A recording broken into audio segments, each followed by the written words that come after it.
1945년 8월 15일 해방의 기쁨이 채 가시기도 전에 한반도는 사실 운명의 갈림길에 서게 됩니다.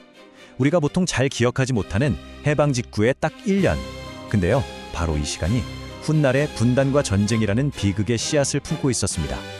자, 오늘 바로 그 격동의 1945년과 1946년으로 들어가서 역사의 흐름을 바꾼 결정적인 순간들을 한번 파헤쳐 보겠습니다.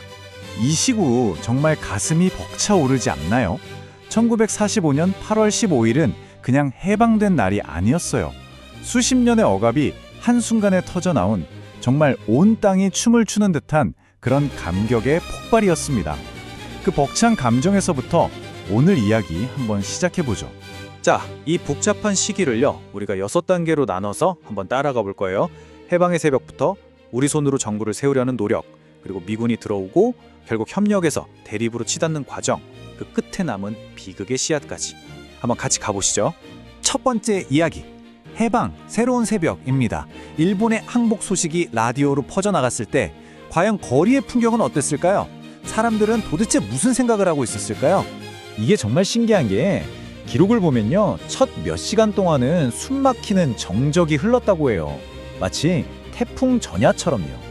하지만 그 침묵은 정말 순식간에 거대한 함성으로 폭발했습니다. 도대체 다들 어디에 숨어 있었나 싶을 정도로 사람들이 거리로 쏟아져 나와서 밤새 급하게 만든 태극기를 흔들으면서 목이 터져라 대한독립 만세를 외친 거죠. 그야말로 온 나라가 들썩이는 순간이었습니다. 자, 근데 여기서부터가 진짜 놀라운 지점입니다. 아직 연합군이 한반도에 발을 딛기도 전인데 우리 손으로, 우리 힘으로 국가를 세우려는 움직임이 얼마나 빠르고 또 조직적으로 시작됐는지 한번 보세요. 이 속도 정말 믿기지가 않죠.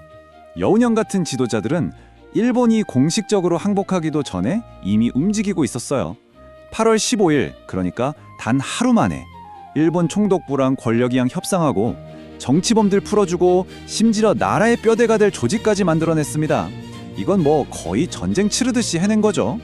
이게 바로 그때 여운형이 일본 총독부로부터 받아낸 5가지 조건입니다. 이게 그냥 단순한 요구가 아니었어요. 정치활동의 자유, 당장 먹고 살 식량, 그리고 앞으로 나라를 이끌어갈 청년, 노동자, 농민을 우리 손으로 조직할 권리까지.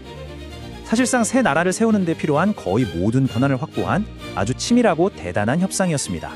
그래서 탄생한 조직이 바로 건국준비위원회, 줄여서 건준입니다. 여기서 제일 중요한 핵심은 이거예요. 이건 외세의 개입 없이 오직 우리 한국인들의 힘으로 세워진 최초의 정부 조직이었다는 것. 모든 건 여기서부터 시작됐습니다. 자, 그러면 서울에서 시작된 이 건준이라는 움직임이 어떻게 전국으로 퍼져나갔을까요? 마치 들불처럼 번져나간 그 과정을 한번 따라가 보겠습니다. 145개, 네, 딱 2주 만에 전국에 무려 145곳에 건준지부가 세워집니다. 이 숫자 하나만 봐도 새로운 나라를 만들겠다는 사람들의 열망이 얼마나 뜨거웠는지 짐작이 가시죠? 이 건준지부들은 곧 인민위원회라는 이름으로 발전하는데요. 중요한 건 이게 그냥 무슨 위원회 이런 수준이 아니었다는 겁니다. 각 지역에서 행정이랑 치안을 다 책임지는 말 그대로 사실상의 지방정부 역할을 해내고 있었습니다. 이 인민위원회들이 한 일을 보면 정말 대단해요. 동네 치안을 유지하고 일본인이 남기고 간 재산 문제 처리하고 노동자랑 농민 갈등도 중재하고 심지어 우리 손으로 우리 아이들을 가르칠 학교까지 세웠습니다.